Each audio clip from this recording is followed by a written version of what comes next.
यो मकै खोलामा विशेष गरी मकै खोलामा हाम्रो चाहिँ शुद्ध पानी यो कति डिग्री सेल्सियसमा उम्लन्छ त है।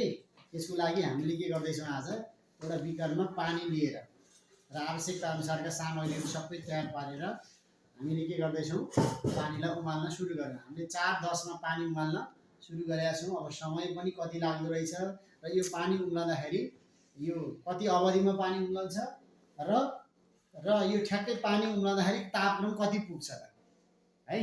हामीले भनेका छौँ समुद्रको सतहमा पानी चाहिँ उम्लनको लागि कति समय, कति डिग्री सेल्सियसमा पानी उम्लन्छ, 100 डिग्री सेल्सियसमा उम्लन्छ। कुरा बुझ्यौ हो। भने बरफ जम्ने तापक्रम समुद्रको सतहमा कति हुन्छ, 0 डिग्री सेल्सियस हुन्छ।